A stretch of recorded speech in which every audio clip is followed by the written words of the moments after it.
I can still hear my son tapping on the church door.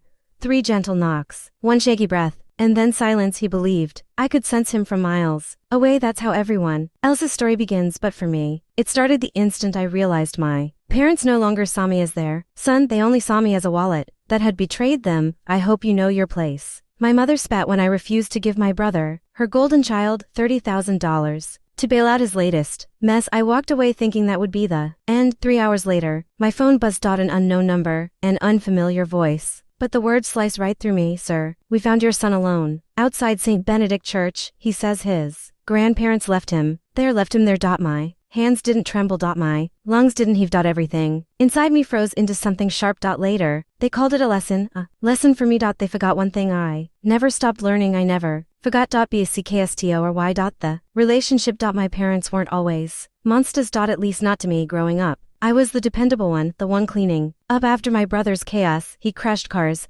I took the blame. He stole. I apologized. He flunked exams. I stayed up tutoring him. I didn't call it favoritism back then. I called it family. When I became a father at 25, I thought the cycle would end. My son softened every corner of me. The world finally felt warm. My parents adored him or so I convinced myself. Until the day they chose my brother over an 8-year-old child on the cold church steps. The warning signs were there long before the church incident. The whispered arguments whenever I mentioned moving out. My father's heavy silences when I said I was done bailing my brother out. My mother's subtle guilt trips about family duty, but the real shift came the night before it all fell apart. My mother called, her voice dripping saccharine beta. Your brother found an investment property. He needs $30,000 just for a short time. No, I said one word, clean, final. She didn't argue. She only said, you'll regret that. I thought she meant emotionally. I had no idea she meant they would take my son, drive him across town, tell him it was an adventure, then abandon him at a building he'd never seen. Mindset shift. Strategic planning begins. The police let them off with a warning, a misunderstanding. My parents claimed, a brief moment. The officer stood between us, but the real gap had already become a canyon. My son clung to my shirt. My father looked bored. My mother looked irritated, as if I was overreacting. That was the moment I stopped being their son. That was the moment I became their reckoning. I didn't yell. I didn't threaten. I simply decided. And when I decide, I follow through. I started with custody protections. My parents had no legal rights over my child, but I wanted it etched in steel.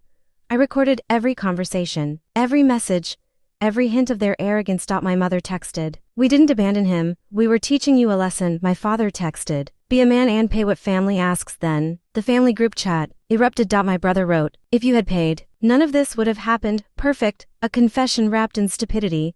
I delivered every screenshot to my lawyer. He didn't smile, but his eyes sharpened with the quiet thrill of a man who smelled victory. Then I escalated. Child endangerment, emotional abuse, intentional abandonment, 3 months of calculated distance, meticulous documentation, and precision. 3 months of letting them slip into their own trap. By the time the hearing arrived, I was ready. Climax. Confrontation. Courtrooms smell like aged wood and buried secrets. My parents entered together, confident, rehearsed, annoyed that it had gone this far. My mother reached for me, expecting a hug. I stepped back. The judge read every message aloud. With each word, my parents shrank. My father's jaw tightened. My mother's face twisted into disbelief. Then came the final verdict. The judge lifted the last page. Your actions demonstrate severe disregard for the safety of a minor. Effective immediately. He slammed the gavel. You are forbidden from any contact with the child, supervised or otherwise. Additionally, the father is granted full legal protection against further harassment or financial coercion. My mother gasped. My father blinked. My brother buried his face in his hands. Their lesson had become their sentence. As we left the courtroom, my son's small fingers curled around mine. Dad, he whispered,